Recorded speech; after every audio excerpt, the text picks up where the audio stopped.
प्रदेश। जोरदार तालियां विधायक महोदय के लिए। उसके लिए आने वाले दिनों में जो आदिवासियों का विकास करना होगा तो स्वतंत्र राज चाहिए और स्वतंत्र राज यही होगा, भील प्रदेश बनेगा तभी हमारा राज आएगा। धन्यवाद।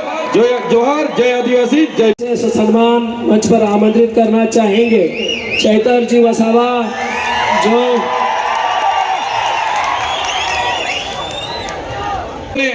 इस देश पे आकर यहाँ की संपत्ति को, यहाँ की खनिज संपदा पर अपना अपना कब्जा जमाया। ऐसे ही चलता रहा।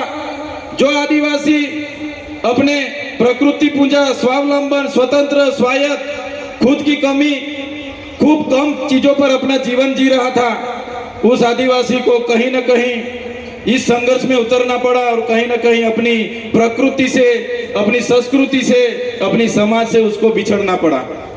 साथियों, हम सब जानते हैं कि जब यहाँ पे पूरे विश्व पे अंग्रेजों का शासन था, 50% अंग्रेजों का पूरे विश्व पे शासन था, तब मेवाड़ में राणा पूंजा भील, राजस्थान के हल्दी घाटी में हल्दी बाई, वैसे ही मध्य प्रदेश में चितू, मध्य प्रदेश में टट्य भील, जैसे अनेक लोगों ने अंग्रेजों के खिलाफ बंड पोकारा था। जैसे महाराष्ट्र की बात करें, खाज्या नायक, उमिया नायक, यहाँ के जितने भी उस समय के क्रांतिवीर थे, अंग्रेजों के खिलाफ अपनी अपनी लड़ाई लड़ रहे थे।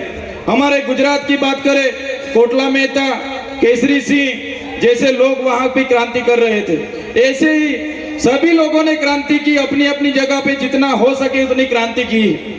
जैसे कि मानगढ़ धाम की बात आती है, गुरु गोविंद जी की आगेवाई में वहां संघ सभा मिली और 1913 में हत्याकांड हुआ। 1500 भी ज्यादा लोग कि यहाँ वहां शहीद हो गए। इतनी सारी देश की आजादी में हमारा लोगों का योगदान रहा। देश आजाद हुआ 1947 में। देश आजाद होने के बाद तब तो माना जाता था कि देश आजाद हो गया, लेकिन जो लोकतांत्रिक सरकारें इस देश पे शासन पे आई तो अंग्रेजों की जो भी कानून व्यवस्था थी वही कानून नीतियां चलती रही। तो साथियों, देश तो पूरा आजाद हो गया, लेकिन फिर भी आदिवासी समाज आज भी अब खुद गुलाम की महसूस कर रहा है। आप और हम सब जानते हैं, कई सारी पार्टियां बनी, कई सारे धर्म संप्रदाय आए, कई सारे संगठन बने, लेकिन अपनी अपनी संख्या बढ़ाने के अलावा किसी ने भी कुछ नहीं किया।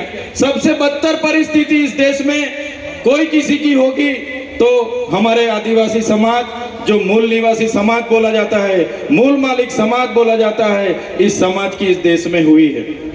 साथियों, जब इस देश में विकास की बात आई, जब इस देश में बड़े बड़े बांध बनने लगे, खोदान होने लगे, बड़े बड़े कारखाने बनने लगे, रोड बनने लगे, नहरें बनने लगी, रेलवे बनने लगा, सरकारी आवास बनने लगे, तो सबसे ज्यादा किसी को विस्थापित किया होगा तो भारत देश में आदिवासियों को विस्थापित किया है। आज भारत देश का 1,40,00,000 लोग आज विस्थापित हुए हैं। खुद प्रकृति के साथ जीते थे, अपनी संस्कृति थी, अपनी समाज के साथ रहते थे, फिर भी आज 1,40,00,000 लोग अपने समाज से छिन्न भिन्न हो गए। आज मूल मालिक की परिस्थिति कैसी हो गई है? आज मूल मालिक को मजदूर बना दिया गया है। आज भारत देश की बात करें, 80% आदिवासी आज भी गरीबी रेखा के नीचे जी रहे हैं। 80% लोग आज भी गरीबी रेखा के नीचे जो जी रहे हैं वो आदिवासी है। साथियों, पूरे देश में आज खनिज संपदा की बात करी जाए तो सबसे ज्यादा खनिज संपदा जो आदिवासी एरिया में है, 80% खनिज संपदा अपने यहाँ होते हुए भी आज आदिवासी को मजदूर बना के इन सरकारों ने रखी है।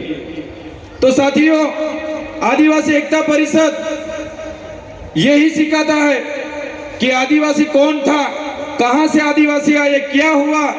तो आदिवासियों का इतिहास बहुत पुराना है। आदि अनादि काल से यहाँ रहने वाला हमारा आदिवासी, इतने सारे देश की आजादी स्वतंत्रता संग्राम में हमारा योगदान रहा, देश के विकास में हमारा योगदान रहा, जहां भी जरूरत पड़ी हमारे लोगों ने अपनी जमीन दे दी।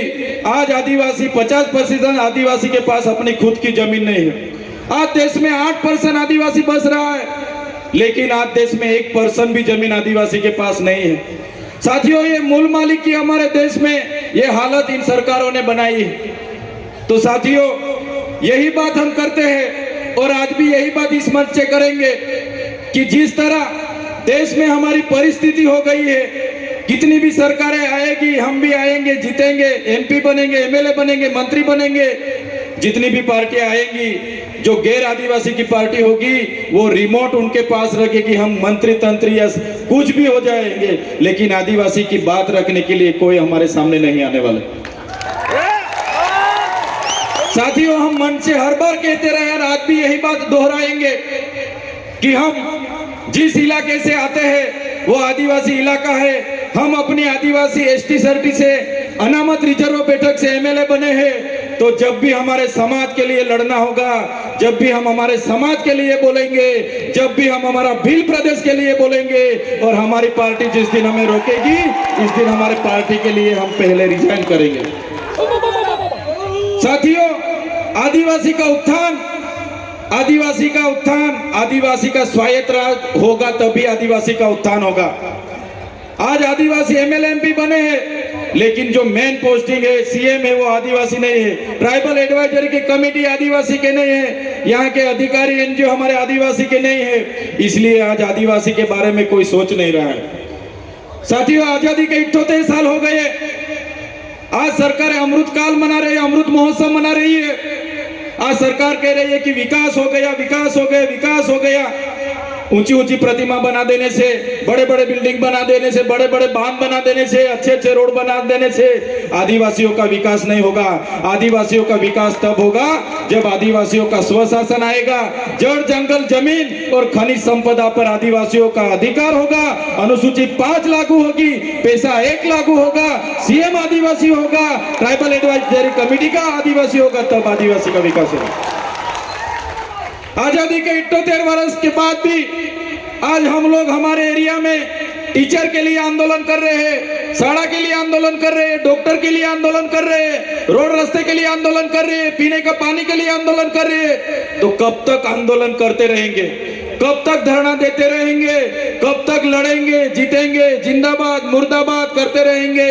साथियों, अभी किसी भी तरह की जिंदाबाद मुर्दाबाद करने के लिए हम तैयार नहीं है। अगर सरकार हमारा विकास करना नहीं चाहती, आने वाले दिनों में हम भील प्रदेश बना के रहेंगे, जो हमारा भील प्रदेश था, जो हमारा भील प्रदेश था। आजादी के बाद उस भील प्रदेश को महाराष्ट्र, मध्य प्रदेश, राजस्थान और गुजरात में बांट दिया है। आज भी हम लोग बॉर्डर लेस होके हमारा रोटी बेटी का व्यवहार आज भी चल रहा है। हमारी पूजा विधि, जन्म विधि, मरण विधि आज भी सेम है। आज भी हम लोग, हमारी बोली भाषा, हमारा पहरवेश, हमारा नाच गान आज भी हम चारों राज्यों में है। साथियों, ऐसे लड़ने का अभी टाइम नहीं है। सरकार को हम बोलना चाहते हैं, सरकार ऐसे ही करेगी। विकास के नाम पे हमको छिन्न भिन्न कर रही है, हमको बांट रही है, धर्म संप्रदाय के नाम पर बांट रही है। तो साथियों, ज्यादा टाइम नहीं लूंगा मैं, लेकिन जरूर इतना बोलूंगा सरकार को कि जिस तरह तेलुगु लोगों को तेलंगाना मिला, तमिल लोगों को तमिलनाडु मिला, मराठाओं को महाराष्ट्र मिला, गुजरातियों को गुजरात मिला, पंजाबियों को पंजाब मिला, नागा लोगों को नागालैंड मिला, झारखंडियों को झारखंड मिला, इसी तरह आने वाले दिनों में हमारे आदिवासियों को भील प्रदेश चाहिए। देश का 29वां राज्य हमको भील प्रदेश चाहिए। भील प्रदेश हम बना के रहेंगे, ये हमारा अधिकार है। संविधान ने हमको अधिकार दिया है। भाषा की तौर पे, जाति की तौर पे हमको भील प्रदेश मिलना चाहिए। मेरे तमाम वडील बुजुर्ग, मेरे युवा साथी, मेरी माता बहनों को भी अपील करता हूं इस मंच से,